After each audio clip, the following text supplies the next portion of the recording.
So, well, good afternoon, good evening. Everyone is all over. So, good everything. Hopefully, soon, good everything.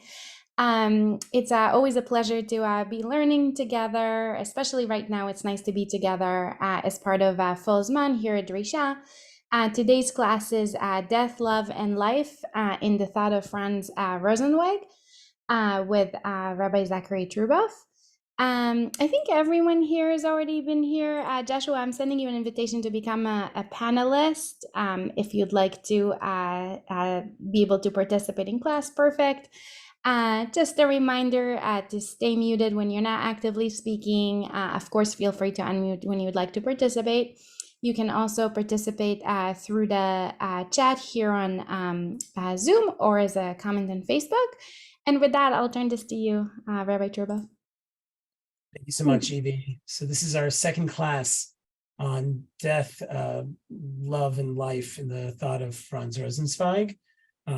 All three of those are major themes in his thought, major themes in his famous philosophical work, The Star of Redemption. What I want to do is begin as summarizing a bit of what we saw last time, sort of take us into the topic we're going to be looking at today. Part of the greatness of Rosenzweig's thought is that all the different pieces of it are interconnected. And often, I mean, he even says this about the Star of Redemption, it's one of those works that you only understand the beginning when you've made your way all the way through to the end, right? Because every piece of it like shines light on everything else. So what that means in the context of our classes is that even though I'm sort of kind of trying to break it down into standalone topics, but not really standalone topics, everything kind of feeds into the other. So just be aware of that as we're learning, as we're reviewing these topics, right? That there's no problem with reviewing things and trying to reestablish how we understand sort of the flow of arguments and the connections that he's trying to make to understand ultimately, where we're trying to go here. Now, what I spoke about last time with Rosenzweig was specifically the way in which human beings try to create these ideological worldviews to make sense of the world.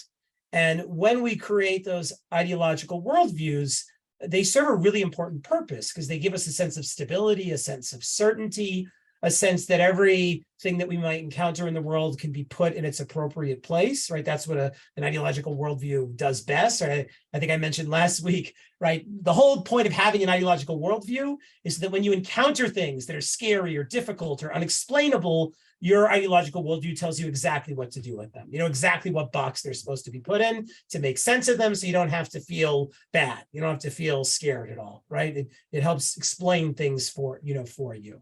And part of the desire of having sort of an ideological worldview is that often what sits as sort of the cornerstone of it is an idea or belief that offers you some sense of like the absolute, right? Some sense of eternity, some sense of infinity, right? From a religious perspective, we often conceive of that as like God, but for Rosenzweig, he's often really thinking here more in terms of even more in secular terms, right? That even when we look at the world as secular people, and we're all secular to one extent or another, that our ideological worldview still tries to find that which can grant us a sense of certainty. And the idea that we looked at last time for Rosenzweig in particular is the notion of the state, right? The notion of the nation state, in particular, this sort of the grand political collectives that we are part of, and the idea that the state offers us a sort of ideological worldview in which we find a sense of eternity in the state itself, right? That we are part of the state, we are citizens, we are subsumed within this greater whole, this greater collective. And even if we die, right, there's a sense as if we live on within the state, within the nation. So we don't really have to be so afraid about death because there's this greater thing that we are a part of that will live on beyond us, right? That's the whole framing that Rosenzweig opens up with.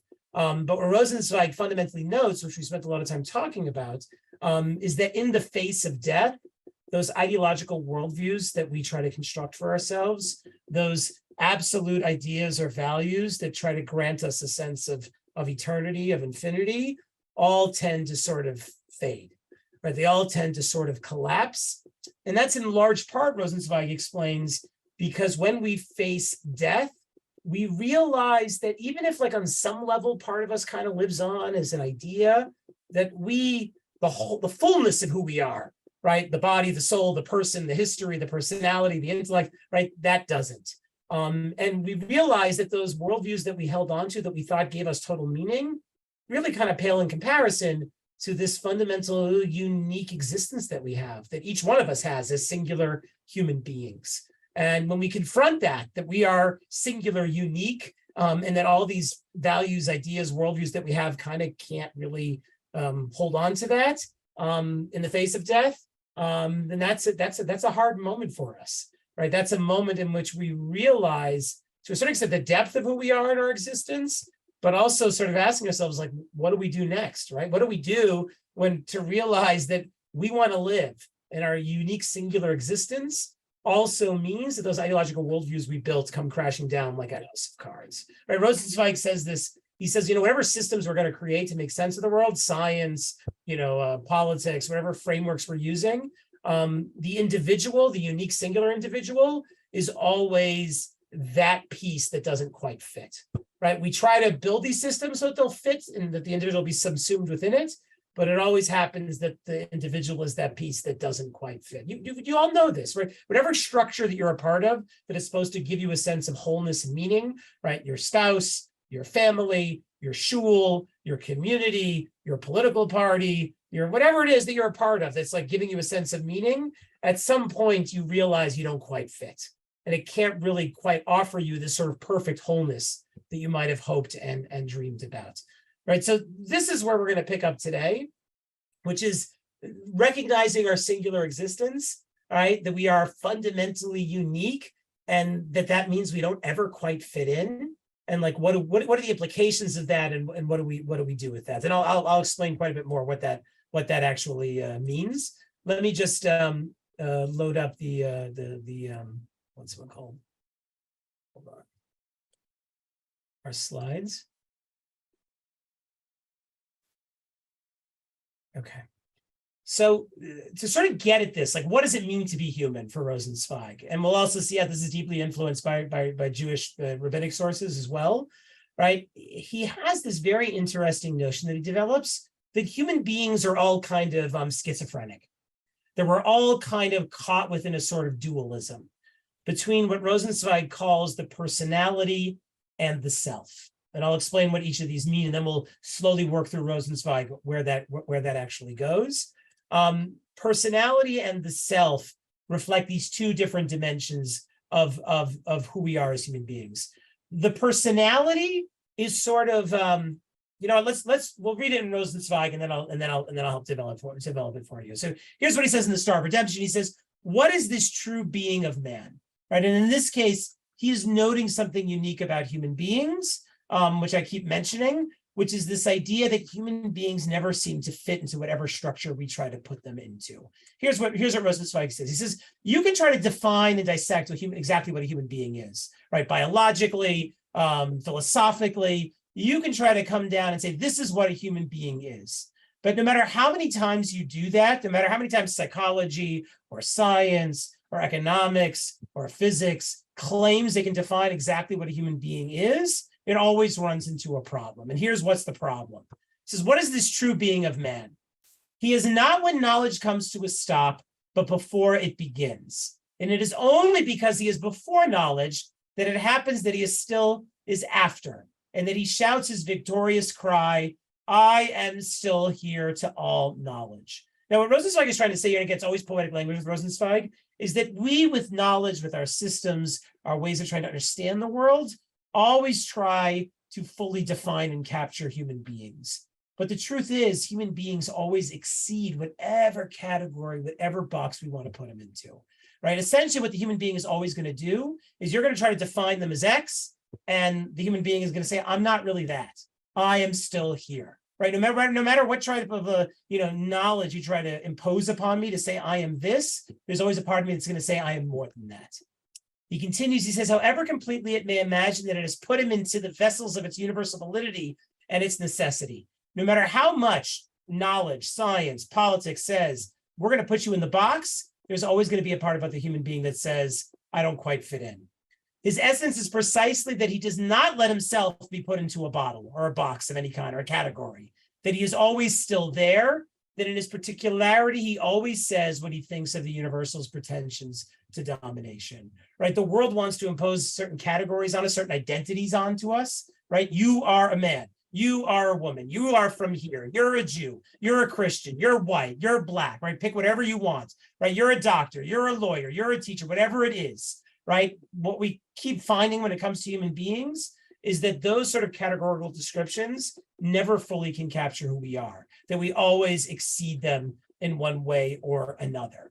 And for Rosenzweig, we'll keep developing this. The personality is all the things that we use to try to capture and describe people, to be able to say, this is what you are. All those terms I used before, you're a woman, you're from this city, this is what you do, you're 5 feet tall, right? You suffer from Crohn's disease, whatever it is, like all the things we use to describe who you are, you like knitting, whatever it is, right? That's the personality, right? But there's always this dimension of being human, which Rosenzweig calls the self, that all of those descriptions can't capture. And if you may already be picking up on this, when Rosenzweig describes the self, he is often describing what we think of as the soul, but he doesn't use, at least here, the language of soul, which is important.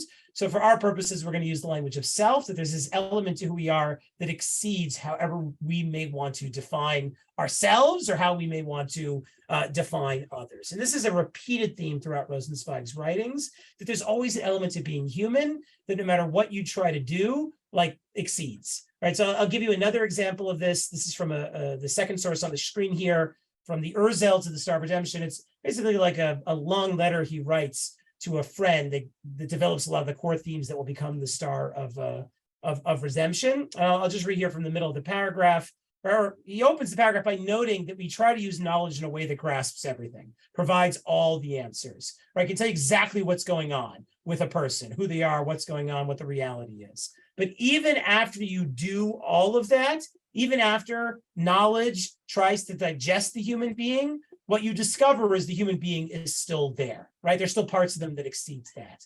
And he continues here, he says, and indeed, not as man with his palm branches, whom the whale has long since swallowed up, and he can spend the time by singing songs in the whale's belly, rather as I, who am indeed dust and ashes, right? So he's making a reference here to Jonah, right, who's swallowed up by the whale, right? And what he's noting is that you can think of the ideological worldview as that which tries to swallow up the human being like the whale does Jonah, right? And when you're swallowed up, right, you're totally inside of it, right? It's as if you don't really exist anymore.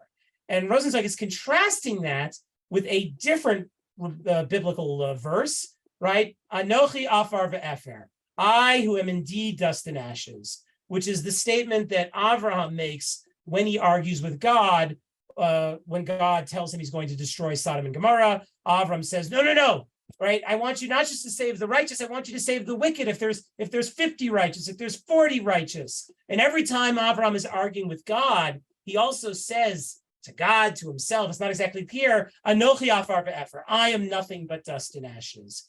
And what I think Rosenzweig is trying to get at here, which is interesting, is that how do we know that human being exceeds all categories, all the sort of descriptions and definitions that knowledge, philosophy, system, ideology tries to impose on them? How do we know that human beings have the capacity to exceed all of that? Because human beings can argue with God. And if we can argue with God, that means we stand outside of potentially everything, right? Because God is the one who's supposed to tell you this is how it is. So if we can argue with God, it to a certain extent points to this idea that human beings exceed whatever category God, the world, or other human beings try to put on us. That even when we argue with God, we may be nothing but dust and ashes, but we're still here, right? We didn't get swallowed up by God like Jonah did inside the whale. That we are still here. There's a part of us that exceeds all the categories, which enables us to stand potentially outside all the categories, right? To be human means when after everything is said and done and the world tries to dissect you and tell you this is what you are, right, that you are still here. And again, you can already maybe start hearing the resonances here from a Jewish perspective, because if there's one thing the world has tried to do for Jews for 2,000 years is to tell us exactly what we are, or to tell us this is the only thing that you're allowed to be. And yet somehow the Jews keep finding a way to say, whether it's to the Christians, whether it's, Mordechai to Haman, whether it's Moshe to Paro, doesn't matter. In all of those circumstances, what the Jews keep saying, we're still here. We're not going to let you put us in whatever category and tell us who we are, right? That is the unique possibility of what it means to be human, to be able to say no, essentially, to anything and anyone, because there's a part of you that never fully fits in. So we're going to keep developing this idea because it becomes very fundamental for Rosenzweig. So again, I want to reiterate, we have the personality, which is one side of the self of who we are, and then we have the self. Right, the personality is the way we're known in the world by others, the way the world knows us. And then the self is that part of us that exceeds all of that, the part that doesn't really fit in, the part that's too much, the part that enables us to stand apart. Right, so here's again another way that Rosenzweig describes it.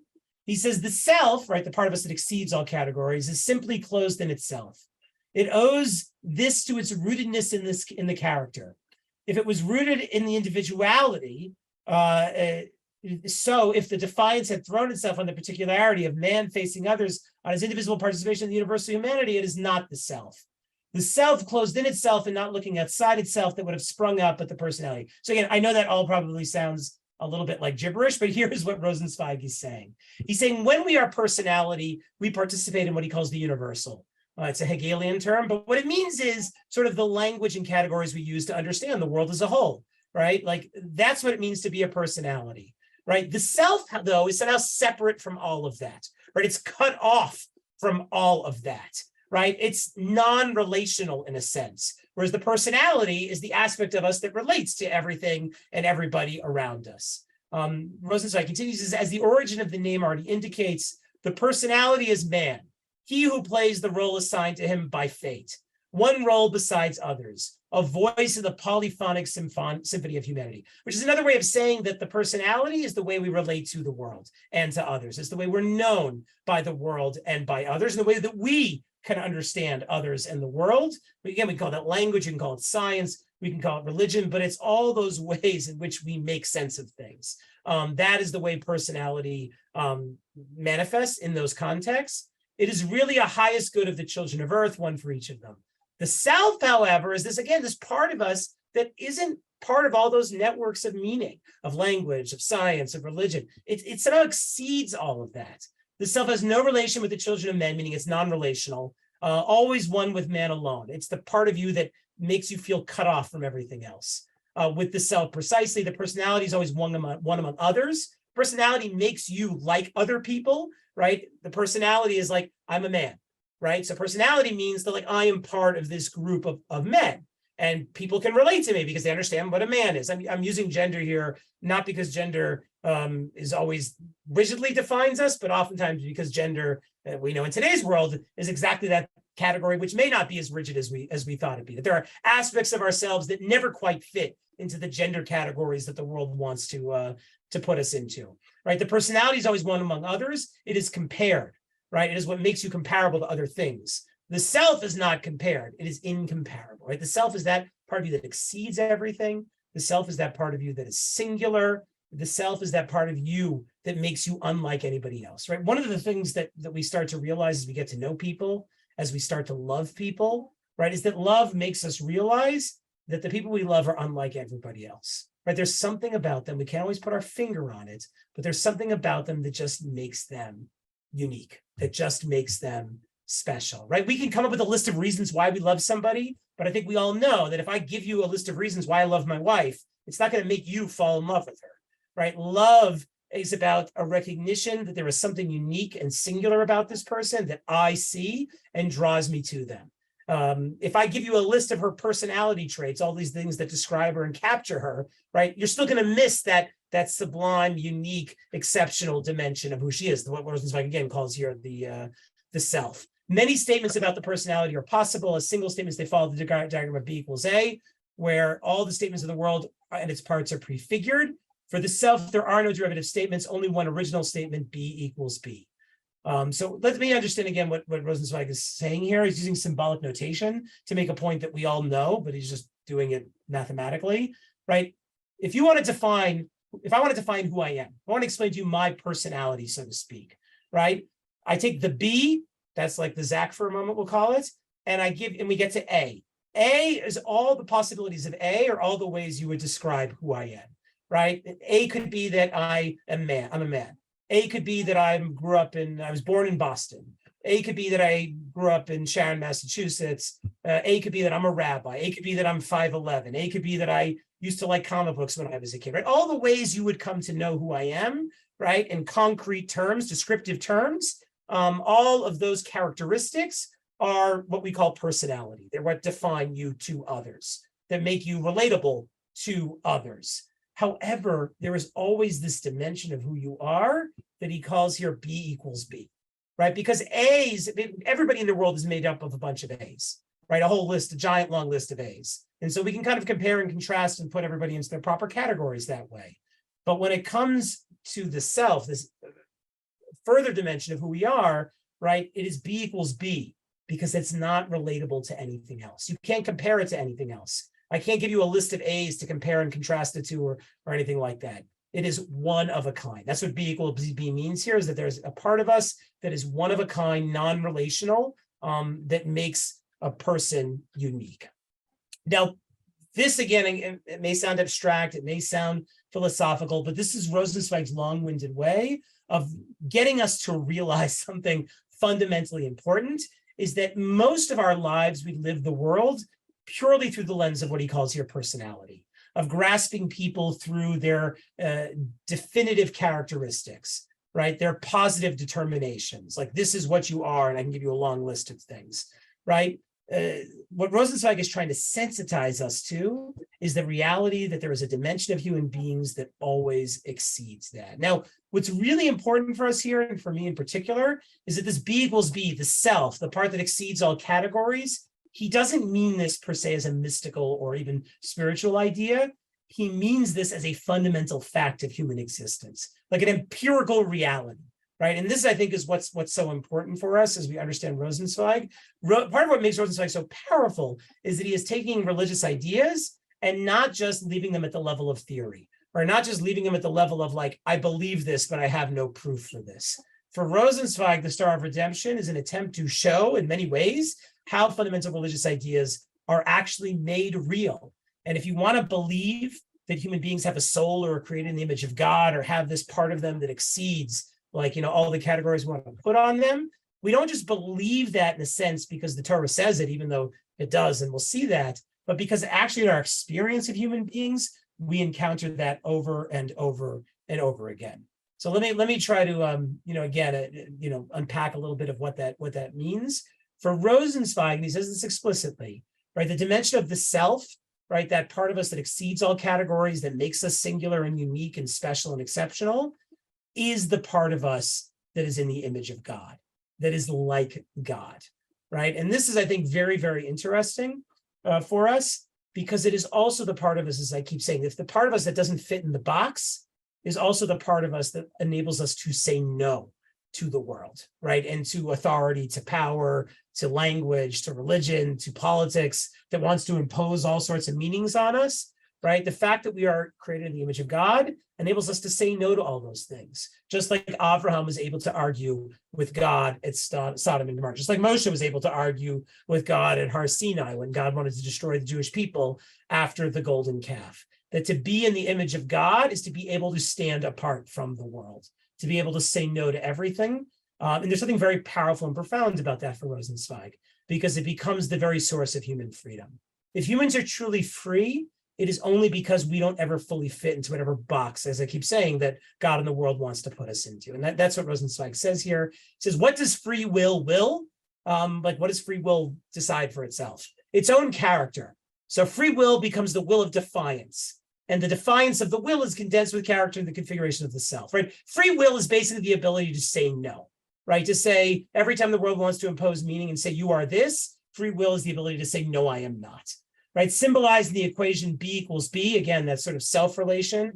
The self thus stands directly facing God, right? You stand directly facing God as the self because you can actually stand apart from God, right? It's the self, that stubborn, defiant part of you that doesn't fit in any box, that makes you exceptional, special, and unique, that actually allows you, that gives you the integrity to stand against God as your own world, in a sense, as Rosenzweig will describe it. And then Rosenzweig goes on to say, he says, it is as self, truly as not as personality, that man is created in the image of God, right? You think being in the image of God means that you have reason, or you think that being in the image of God means that you're a good person, right? Rosenzweig would say, no. That has nothing to do with it means to be in the image of God. Being in the image of God means you have the ability to say no to everything. And we're going to see something very profound, something truly necessary and transcendent about being able to say no to everything.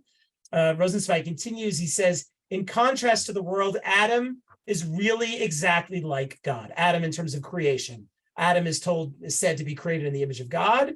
Only the world is pure finitude, where the latter is pure infinitude, right? The world is finite, God is infinite. With good reason, the serpent addresses man and the whole of creation, right? The snake in the Garden of Eden speaks to man only, right? Doesn't go speak to the animals, right? Doesn't go speak to the trees. The snake speaks to human beings because we're in the image of God. We stand apart from creation, right? We exist as like autonomous agents in a sense, right? The snake can talk to us. There's nobody else for the snake to talk to. As finished self, man no longer has the complex relationship with the world as the elements had before their meeting. In the and, he is quite simply an equal, yet about whom the contrary is stated. Which again, our point here is that for Rosenzweig, the human being stands apart from the world and stands apart from God, right? And the moment that we most know that, and Rosenzweig is basically hinting to it here, is the moment when the Jewish people, when Adam and Chava get exiled from the Garden of Eden. In that moment, right, by eating from the tree of knowledge of good and evil, they defy God and they lose their sort of sense of connection, harmonious, natural connection to nature, right? They become alienated from the world, they become alienated from God in that moment. Now, you could look at that moment as a sin, as a transgression, as a failure, right? It's a punishment, it's a descent for human beings. But what it really represents, I think anybody who knows the story gets this, right? It's the start of everything. It's only the human beings that can say no to God and become separated from the world that can actually be the kind of human beings that can enter into a relationship with God and seek to perfect the world, right? And it's that aspect of us, again, that doesn't fit in, that makes us like God and enables us to be uniquely who we are, right? God, Rosenzweig will say, has infinite power and infinite freedom. God can do whatever God wants, however God wants, right? There's no limitations for God's freedom or God's power. Human beings are finite when it comes to power, right? There's just things we can do and there's things we can't do. But for Rosenzweig, in a sense, our freedom is infinite because we can say no to anything. We can point out that we just don't fit in. We can defy, we can rebel, or we can turn against anything. And in a sense, our power may be finite. It may not work, but in that moment, our freedom is fundamentally infinite. We're going to see again why that's so important, why that's what makes human beings transcendent. Again, is our ability to say no, to say, you're not putting me in that box. Now, for Rosenzweig, this idea of the human being, the singular dimension of who we are, it's very clearly being derived in a sense from rabbinic thought, particularly this famous Mishnah in Masechet Sanhedrin, right? There's a Mishnah in Masechet Sanhedrin about what you say to witnesses who are going to testify in a murder case. And the reason this question is so important is that in Jewish law, right, witnesses are everything, right? What determines the innocence or guilt of a criminal in Jewish law? It's not the sort of arguments that are made for their defense or their guilt. Rather, it's whether or not witnesses saw them do it. And if witnesses saw them do it, they are guilty. And when it comes to a murder trial, right, again, witnesses are everything. If they saw the guy do it, that guy's going to go get killed as a consequence. He'll get the death penalty. So the witness testimony matters, right? Life and death hangs in the balance based on the witness testimony. And therefore, the rabbis are very clear that when you give testimony, you better be telling the truth. Because my God, like life depends on it, maybe even more than life depends on it. And in this famous Mishnah, it says here the things you're supposed to tell the witnesses to get them to realize how important their responsibility is here, how important human life is. Right, so it opens up and says, I'll just do the English. How does one intimidate the witnesses? Which again, intimidate them in the sense of getting them to realize the gravity of human life that is at stake in a murder trial. And it goes on to say, again, tying it back to the first murder, Cain and Hevel in the Garden of Eden, but also noting that, like, unlike monetary trials, right, if you screw up a monetary case, and so has to give so-and-so money, right? You can fix that, right? You can give the money back if you find out afterwards. But when it comes to a murder trial, right, if you kill somebody with the death penalty and you realize afterwards you got it wrong, there's no fixing that. It's irreparable. So again, we have to take this with all the seriousness that we can. And here, again, reading the middle paragraph in the English, the Mishnah says, here's what you tell the witnesses. In accordance with that human being was created singularly, right? When we look back at the Garden of Eden, right, it appears that Adam was created first alone to teach you that if anyone destroys one soul from Israel, the Torah treats them as if they have destroyed an entire world. Anyone saves one soul from Israel, the Torah treats it as if one has saved an entire world. Now, I'll note here, this particular version of the Mishnah says a soul from Israel, soul from like a Jewish person. There are other versions of the Mishnah that leave that out. So it is understood as a universal understanding that like all human life basically is to be treated as if it's the equivalent of an entire world. And what the Mishnah is getting at here is sort of the priceless nature of human existence, right? That a human existence is as if it is worth an entire world, right? It's infinite in a sense, right? That is what it means to be created in the image of God, that one person is worth everything. And it makes sense if we saw what Rosenzweig was saying before. One person can stand apart from God in the world, then it is if one person is, like in a sense, everything. Right? The Mishnah continues, and for the sake of peace among people, so that a person will not say to another, my father is greater than your father, right? So in other words, why was Adam created alone? Why was Adam created in the image of God?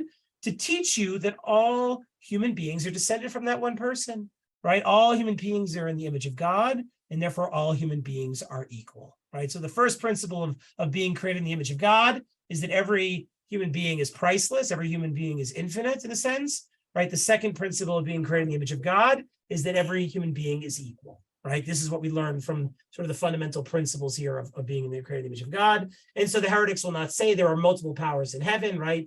If there were multiple human beings, then we think there were multiple gods initially. And in order to tell the greatness of the Holy One, blessed be he, for a person mints several coins with one mold. Again, Adam was created alone. Adam was created in the image of God. What do we learn from this? When a king makes coins, a king uses a mold, and that same mold produces identical coins, right? If you go to like the Federal Reserve in America, whatever it is, right? They have their fancy molds that they use to make dollars or whatever, right? Like every dollar is the same. Every coin is the same. That's the whole point, right? They're all supposed to, one mold creates identical coins.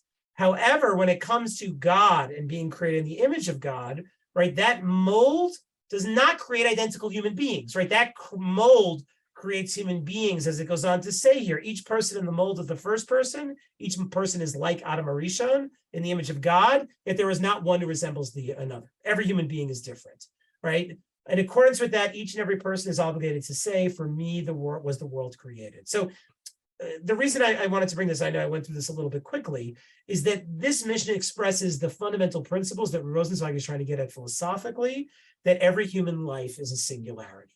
Because if every human life is a singularity, you can't put a price on it because it's incomparable, right? If I can't compare like you to anybody else, then I can't put a price on you. Price is all about comparison, right? It's always about a universal measure, which everything can be compared to, right?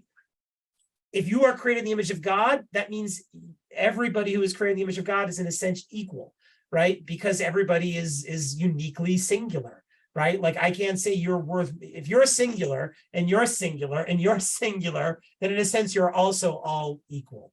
And then that third point here of fundamental importance for Rosenzweig is that if every human being is created in the image of God, every human being is singular, therefore every human being is different, right? These are the fundamental principles that Rosenzweig sees as being of ultimate importance, that when we look at a human being, right, this is what we discover. When we encounter a human being and realize that we can't ever fully grasp them in their totality, that whatever metric we're trying to use, whatever science, philosophy, politics, ethics, whatever it is, there's always going to be a part about that person that exceeds it. And that is exactly what it means to be created in the image of God, right? As we know this, even I should have mentioned this, right?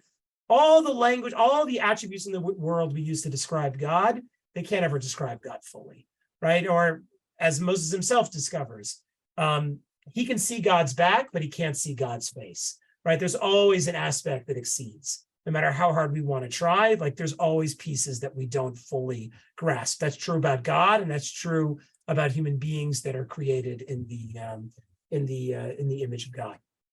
Now, remember I said before that being created in the image of God for Rosenzweig is like an empirical reality. It's not just something we philosophically assert that everybody's special, everybody's created in the image of God. It's actually something that we experience on a certain level. So this becomes really, really important, because the idea of being created in the image of God, of being of infinite value, of being, singular, of everybody therefore also being equal, right? These are ideas that emerge in part through the Enlightenment as being the sort of foundation of what we think of as human rights, right?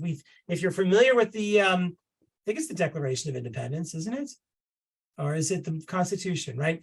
So now I'm going to blank on which one it is. But the again, when we think about how human beings singularity is enshrined within American political thought, we say famously, right? We hold these truths to be self-evident, that all, anybody want to finish it for me? Well, the truths that we hold to be self-evident are essentially understood to be, right, the fact that human beings are created in the image of God, right? And that guarantees certain rights to what it means to be human, right? This becomes a fundamental philosophical and political point that grounds how we think about political rights, going back for hundreds of years now, that if human beings are created in the image of God, that means we have to treat them in a certain way. That guarantees them certain rights and possibly responsibilities. And that's the way our political world should ultimately reflect that, right? You should have freedoms, you should have equalities that come from being a human being created in the image of God. That's actually part of the political language that we use. But the challenge is, and we see this especially right now in today's world, is that there's this fundamental gap or dissonance between the fact that we like to say human beings are created in the image of God, and therefore they deserve freedom, equality, and all those things, and the fact that we actually live in the world, we don't actually treat human beings that way at all, right? There's a certain sense, if we took the Mishnah seriously, right, that if we experienced human beings as created in the image of God, we wouldn't have a problem with human rights, right? We would just inherently treat people with the rights they deserve because we see them as being created in the image of God. And the challenge is, no matter what the Torah says, no matter what our political or philosophical discourses claim, right, we don't actually experience most people most of the time as being in the image of God. And that's a fundamental problem. This is a point that was made very strongly by Hannah Arendt, and it's a point that Jews are particularly sensitive to. And Hannah Arendt in Origins of Totalitarianism has a famous chapter, the most important chapter in the book, titled The Decline of the Nation State and the End of the Rights of Man. And what she analyzes historically and philosophically in that chapter is that basically human beings only have rights when they're part of a state. No matter what philosophical language we use about human beings created in the image of God, right, and all of that, or natural rights of being human, it doesn't matter, right? You only get to be treated as human when you're a citizen in a state. And if you're a refugee, if you're just sort of out there in the world as a stranger, let's say, an immigrant, right, without a state to sort of define you, then suddenly we no longer see you as human. And this is something that, again, she notes Jews understand more than anybody else. If there's any people in the history of the last 2,000 years who have more consistently not been treated as human beings created in the image of God, it is the Jews, right? Whether it was the Christians or others, right? It was almost like the first step was going to be like, well, you're not really human. You're not really created in the image of God. And that becomes, again, this profound challenge for us. If human beings are singular, if human beings are created in the image of God, is that just fancy language we use to make ourselves feel good? Or does it have some sort of traction in reality? I'll read just a little bit from Arendt, because I think it's what she says here is really important. She says, these facts and reflections offer what seems an ironical, bitter, and belated confirmation of the famous arguments with which Edmund Burke opposed the French Revolution's declarations of the rights of men. Edmund Burke is a philosopher. I don't remember if he's British or Irish or Scottish. I can't remember right now. He's a big critic of the French Revolution for a variety of reasons. He's a conservative, father of modern conservative thought. Burke is critical that the French Revolution wants to ground human rights in this, or the rights of citizens in this idea of the rights of man, a universal category. Because Burke thinks that we only have rights when we're part of a larger collective, right? I only have a right if I'm an Israeli. I only have political rights if I'm an American, right? I have to be part of a collective to have political rights. There can't be this abstract universal human being that just gets political rights. That's what she notes here. She says, they appear to buttress his assertion that human rights were an abstraction. That's Burke's critique. You can claim there's such a thing as human rights, but it's not real unless it's part of political community. That it was much wiser to rely on an entailed inheritance of rights, which one transmits to one's children like life itself, and to claim one's rights to be the rights of an Englishman rather than the inalienable rights of man. That's Burke's critique. Like, don't tell me there's universal human rights. You get rights if you're an American living in America, if you're a British person living in England.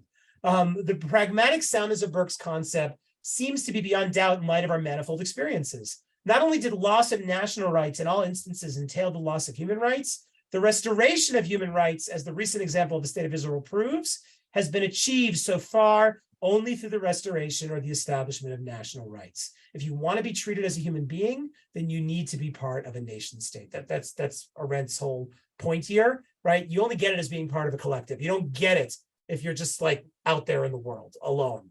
She says the world found nothing sacred in the abstract nakedness of being human.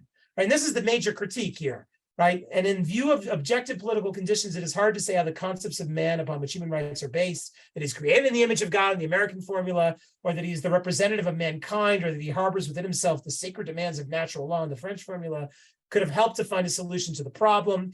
The survivors of the extermination camps, the inmates of concentration and internment camps, and even the comparatively happy stateless people could see without Burke's arguments that the abstract nakedness of nothing but human was their greatest danger, right? So Arendt's whole point here is if we want to say that human beings are created in the image of God, that's what makes them deserving of rights. History shows that that's not actually the way it works at all. You only get rights when you're part of a larger collective, a state, a group that you can stand by and will stand by you. And the moment you're not part of that, the moment you're all alone, right? The moment you're nothing but human, right? And the moment you're nothing but in the image of God, that is actually the moment when you're in the greatest danger of being eliminated.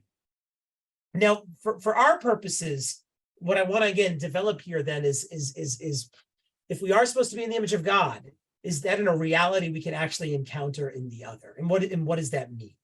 So as I said before in the beginning, right, being in the image of God means that we always exceed whatever category we want to be put into, right? We're always too much for what the world wants to, however the world wants to define us, right? And what Rosenzweig wants to argue is that too muchness of who we are is rooted in something very important about who we are, something that we all can actually experience, right? This is where the image of God, the rubber hits the road, so to speak. Because the self is something we can, in a certain sense, point to, or we can at least recognize where it comes from.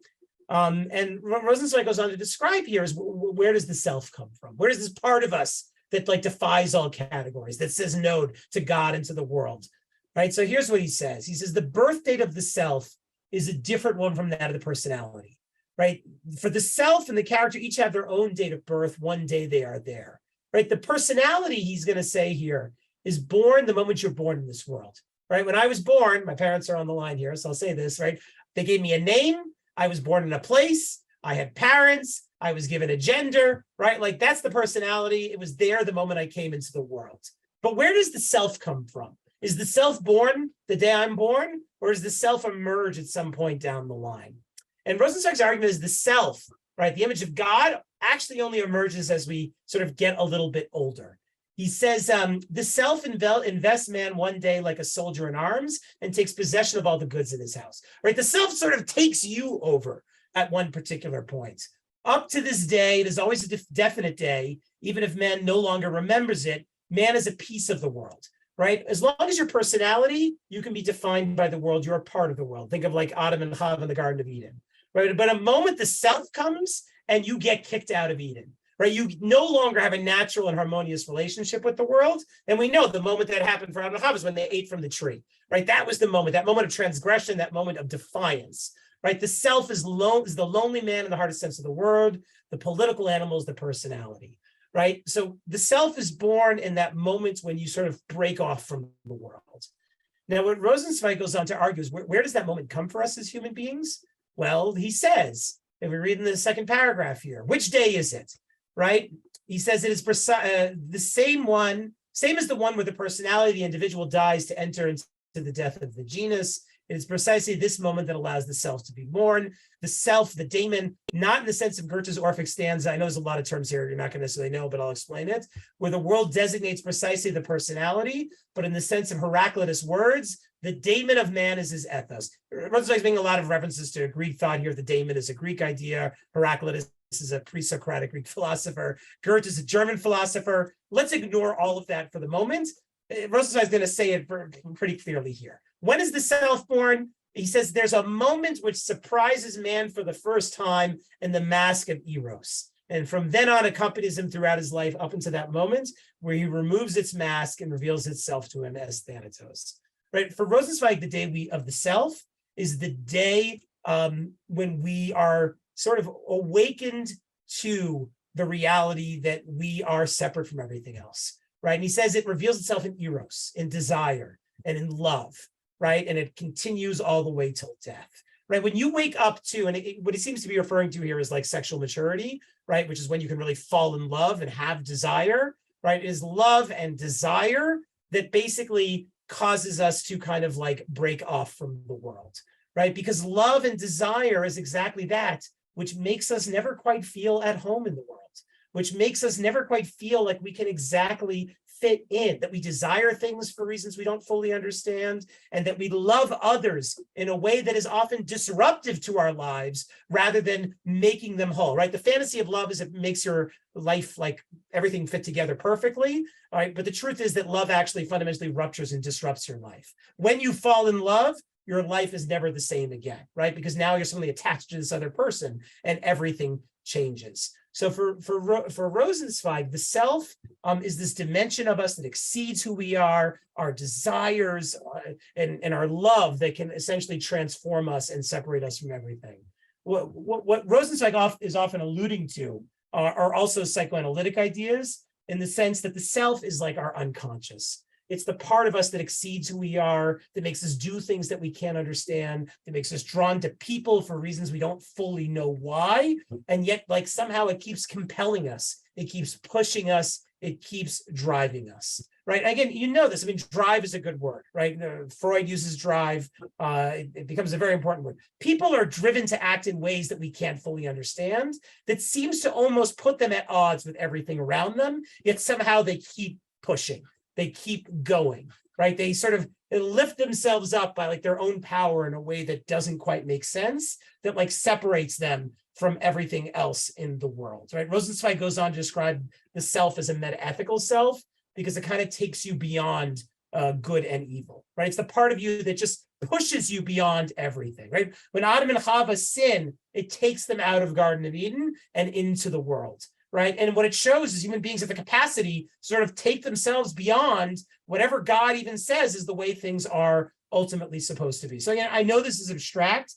I'm going to try to concretize this a bit more to hopefully give you a sense of what is this self-image of God, defiance, the part that's too much, the part of us that exceeds everything. Because again, it's a part of all of us. We all have this capacity. And it's often when we encounter this in others that we fall in love with them or they change our lives in ways that we can't fully understand. So if we're trying to think of an example of this singular self, right, this image of God within us that transcends categories, that defies all definitions, there's probably no better person to see that in than in Moses. Because the self is the part of us that pushes us to do the impossible, to do what everybody thinks can't be done. And one of the things that we see consistently about Moses is that Moses acts in a way that like seems impossible. Moses acts in a way in which he says no to everything and everyone, right? Such that it's as if he is like almost standing apart from the world. And I'll give you one classic example of this, right? Before Moses is chosen by God to save the people, right? We have this very interesting narrative in which Moshe acts in ways that seem a bit strange. Right, Moshe is basically raised by Paro's daughter. He's a prince of Egypt, as the movie says. Except one day he goes out to see the Jewish people who are suffering, and he happens to see an Egyptian beating a Jew. And what does Moshe do in that very moment? He looks left, he looks right, he sees nobody around, and he strikes down the Egyptian, killing the Egyptian, saving the Jew. Now, what's striking is, as I said, Moshe is a prince of Egypt, right? He knows, in a sense, that slavery is the engine that makes Egypt do what it does, right? He knows, as a prince of Egypt, slavery is what enables him to live the life that he leads. And he also probably knows that if he's going to strike down that Egyptian, he is attacking the very heart of what makes Egypt, Egypt. And that by doing so, he fundamentally risks, everything that he is, right? Now, we could say Moshe's acting ethically here, right? And perhaps even at this stage, we might say he's acting rationally. Moshe might think, okay, I'm going to strike down the Egyptian, but I'm a prince of Egypt, maybe Pharaoh will get angry, but he'll forgive me. I'm like, his favorite grandson or whatever, right? I'm powerful, like I'll be able to get away with it. But we see what happens the next day, right? Moshe hides the body, he goes out again. He sees Jews are talking about it, that he killed the Egyptian. And nevertheless, Moshe once again intervenes. And what does he discover? That the Jews didn't like his intervention so much, right? They say to Moshe, who are you to think you're, in charge of us now, right? Moshe intervened for justice. He intervened in the system of oppression. And what he discovered is the people he was trying to help didn't necessarily like it. And once it becomes known that Moshe killed the Egyptian, the system of oppression basically rises up and says, Moshe, you're done for, right? That's exactly what happens. The Torah tells us. Paro finds out. Paro says, I'm going to kill Moshe. He wanted to strike down an Egyptian. He wanted to act on behalf of the slaves, right? He's a prince of Egypt. What the hell's going on here, right? And Paro basically wants to kill Egypt. Moshe has to run for his life, right? And we see these two first vignettes. Moshe looks at the system that wants to put people in certain boxes, and Moshe says no to it, right? Each time with consequences. And when we get to the third vignette, that's really the most important one. Moshe has fled Egypt. He's no longer an Egyptian. Not even really clear he understands he's a Jew, right? When you strike out again, when you say no to power, when you say no to the system, right, the first thing that's going to happen is you're going to find yourself outside of it. So he's now in in Midian, and he happens to be by the well, and he sees some male shepherds harassing a bunch of female shepherds. And what is particularly fascinating at this moment, when Moshe again sees injustice happening, what does Moshe do? He says no once more. He says, no, this isn't going to happen, right? He's not going to let the male shepherds oppress the women. He intervenes. And the reason this is so striking is that Moshe knows what happens when you intervene against oppression at this point, right? Moshe knows when you intervene against oppression, the powers that be, you might have a moment where you get to say no, but like that's the moment where every child gets to say no to their parent right before the parent comes in with the punishment, right? So Moshe knows if he intervenes right now, there's a good likelihood it's going to turn against him, and it's going to be very, very bad. Remember, he's a stranger in a strange land. That's literally how he's described by Yitro's daughters. He doesn't know anybody, right? He's alone, right? If he stands up to these men, even if he's able to defeat them in the short term, it's very easy that group of men is going to come back tomorrow and take care of Moshe for good.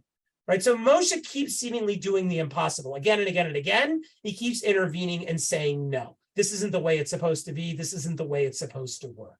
Now, what's fascinating is Maimonides, the guy for the Perplexed, picks up on this, that when Moshe, especially when Moshe's in Midian, when he tries to intervene on behalf of the women, right, there's something fundamentally impossible here, because Moshe should know that he's putting his life at stake. And most of us don't put our life at stake to fight a system of oppression that we can't actually successfully change, right? Moshe can't defeat slavery in Egypt by himself, and he certainly can't defeat patriarchy in Midian by himself. But nevertheless, he keeps saying, no, I have to do this. I'm going to do this. Rambam, Maimonides, and the guy for the Perplexed actually attributes this to the very essence of prophecy, of being caught up in the Ruach Hashem, right? The Spirit of God, because there's something fundamentally impossible about continuously saying no to systems of power and oppression that want to impose their will on the world. But we learn from Moshe is that every human being is created in the image of God, has that power to stand out, to be exceptional, right? To be singular, to say no, right? For me, the classic image, growing up as I did, I was a child of the 80s. was, the Tiananmen Square massacre, right? What's the famous picture of the Tiananmen Square massacre? The one that's forever emblazoned in all of our memories, if you're old enough to remember it. What is it? You tell me. Anybody want to say? What's the famous picture? Someone standing in front of a tank, a whole Right, row. it's the Chinese students standing there in front of the tank, right? That is the image of God, according to the Rosenzweig, right? That ability to say no, right? To be able to say, no matter what power wants to impose upon me, it can't fully capture who I am. And that's a reality that we experience in other people, that we experience others in a way that exceeds our ability to understand them, right? That they do things that seem impossible. They do things that seem contradictory, that seem crazy, that seem transgressive, right? But that's what it means to be human, to be able to step outside the lines and say, no, not today, right? This is not what it's going to be. It may only last for a moment. As Rosenzweig said, we're not infinitely powerful like God, but we are infinitely free in our ability to say no. Now, the problem that Rosenzweig also understands is that we don't usually experience people this way. We don't really usually experience people's singularity, that they are exceptional, right? That they step outside the boxes, that they exceed the box that we want to put them in, that they're just too much for the world, that they stand apart from the world. We don't usually experience that because we experience the world primarily through the lens of personality, right? Through these categories and definitions that we use to make sense of who you are. Right, that we give you if you introduce yourself to somebody else, you give them a list of attributes and definitions, and that defines who you are in your totality, right? That's the way we normally experience the world, right? The challenge, the fundamental challenge is recognizing that everybody exceeds that. And that there are moments where when people exceed that, it is in a certain sense like transcendent, right? It's what makes human beings transcendent. It makes human beings appear sublime in the image of God, that man in front of that tank in China in Tiananmen Square said no to the impossible, right? Just like Moshe did in Egypt, right? Just like I didn't bring it, but there's a famous midrash that is a very Rosenzweigian midrash that when God comes to take Moshe's life at the end of his life, at the end of the book of Deuteronomy, Moshe says no to God. He says, "You're not taking my life, God. I want to stay in this world just a little bit longer. I want to go into the land of Israel. Let me stay. Let me stay as an animal. Let me stay however it is." And Moshe's fighting against God not to let God take his life, right? Because on some level, human beings have that ability to say no to what seems like the impossible, right? To say not today. That is what makes human beings singular. That is what makes us stand out. That is what makes us created in the image of God. And it's that dimension of us that becomes critical for understanding what it means to be human, what it understands to be, talk about this notion of human rights in any sense, is how do we be able to recognize for ourselves that human beings have that, right? That's a fundamental challenge. Next week, as we start shifting to Revelation, we'll see how Revelation enables for the possibility, perhaps, of being able to see how all human beings bear that sort of singularity. For the most part, we only catch it in certain moments and certain glimpses. But the real challenge is recognizing how all human beings fundamentally embody that. So let me end here, and I'm happy to open it up for any questions. I see there are some questions in the chat. Let me try to address them.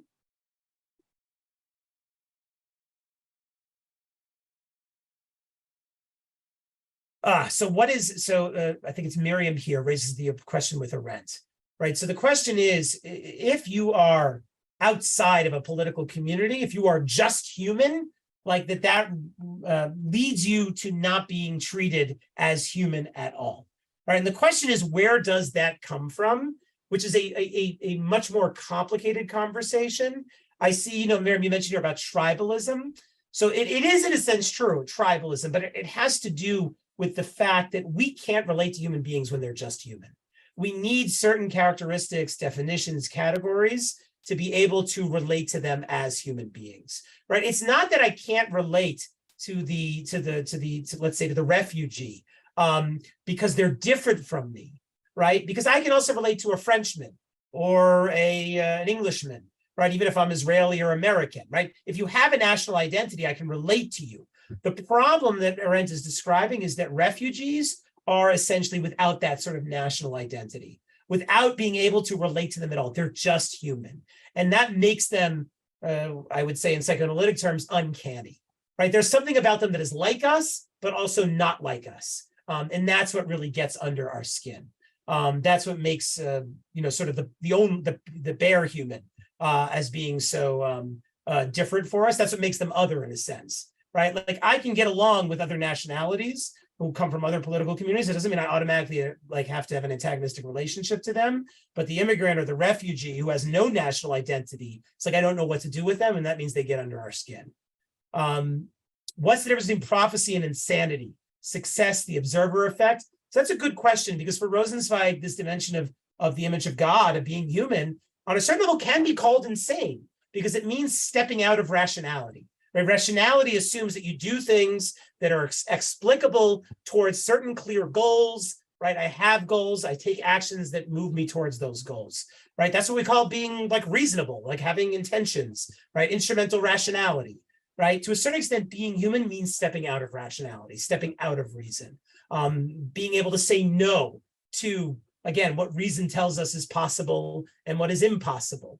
And it's only because human beings can do that that actually makes us like in the image of God at the end of the day. Because if we're just rational animals, then we're really just like animals. It's the fact that we can step outside of rationality, that we can say no to rationality, that we can try to do the impossible, that actually makes us, like I said, in the image of God. Any other questions? Can I just have a quick follow-up to the second? Sure. So what if we never do? Are we still in the image of God?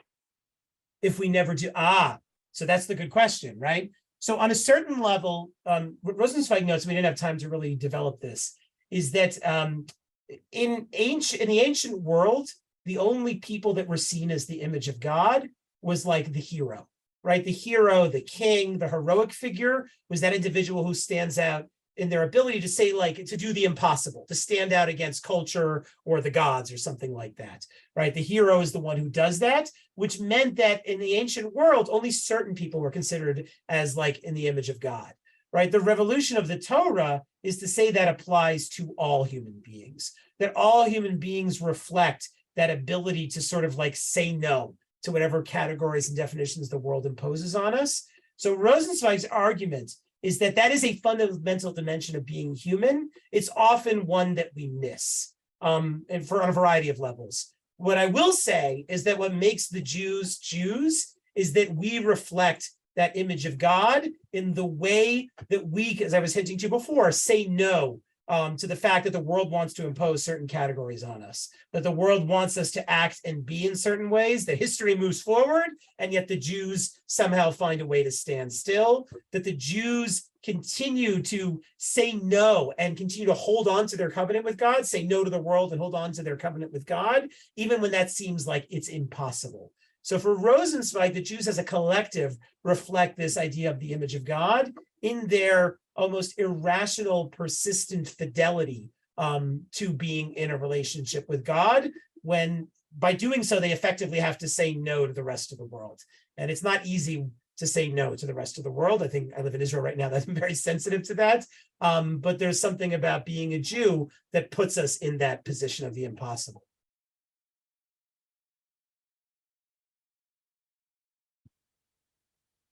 Okay, so if there's no other questions or comments, no? Okay, so thank you so much, Rabbi Truboff. I hope that each week when we check in, things are a little better for us. And thank you so much to all the participants who joined us today and join us for each class. We have a class on Sunday at 1 p.m. Eastern with Rabbi David Silver, Mishnah in Depth, Masechet Yevamot. And we have many more other classes happening at Full Zman. You can learn more and register for classes at 5784.drisha.org/fall. Thank you so much and lehitraot.